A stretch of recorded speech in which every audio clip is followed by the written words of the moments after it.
Hey guys, Dan and Madison with our super fabulous Hollyscoop panel. We got Sydney Summers, we got the Dingo in the Snow, and we got James Katushka. All right, let's talk about the stories that made us say WTF. Justin Bieber calls a girl fat in Australia.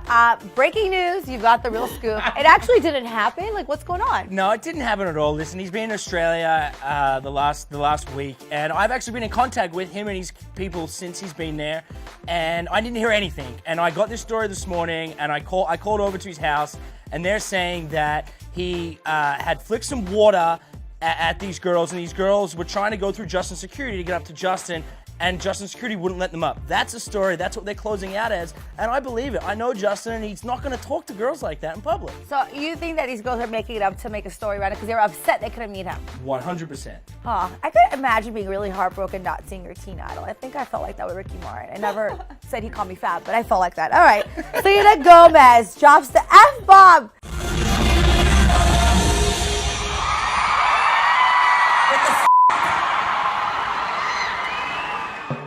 Justin's ex-girlfriend, what is going on here? You know, she was at the Jingle Ball and her mic didn't work, so Selena, she's a diva now. She's a full-on diva. She's Jennifer Lopez. You know what I mean? If something doesn't go right the way that she wants it to go, then she does not tolerate that, and as she shouldn't. I feel like she had all right to kind of drop the F-bomb. They just happened to have her audio still on, and they should have had it shut off. So it's their fault. I don't know. I love Selena Gomez. I feel like she's still a good role model for people her age. So she said a 4-letter word. Oh my God! She didn't like grind someone on stage. Here's the thing: Ariana Grande actually performed after her, and she had similar mic problems, but she kept her cool. Or maybe she didn't.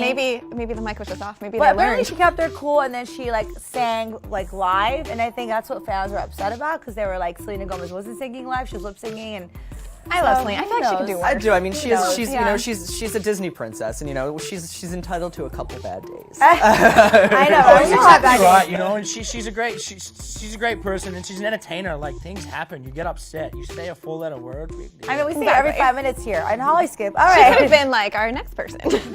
Kanye West compared rapping to being a soldier at war. A lot of people are upset about this. Sydney, what's the story? I totally get why they're upset, but if you think about it, Kanye is comparing himself to God, to a police officer, to Steve Jobs, just this year. So a war person, I mean, it's no different for Kanye. I don't think it's right, but I also would be scared to say anything to him because he goes off on you. Well, it's interesting because I actually have met him, and he's like the nicest guy ever, Really? and he's very soft-spoken, and he's such a sweetheart. So when I hear these stories, it's kind of hard for me to believe it. But you see it. But no, it happens. yeah, you're right. But I'm the same way. I've met him in person, and he's a really nice guy. But this whole Yeezus tour and what he's backing himself up with every week, and the things that he's saying to get people's attention, they're not right. It's like that comment there is like he's beating himself through it. It's like Tom Brady goes out, his job's way harder than that. Shaun White can And he die is like doing a god. He's not going to die on stage. It's just like it's too much, I spend all day in the Hollyscoop newsroom, and we live for his epic rants. I'm like, Kanye, come on, keep talking, keep talking. It. It gives you something to talk about. Yes, it gives us something to talk about and report on. And I feel like he's always keeping himself relevant. Every single day he says something new.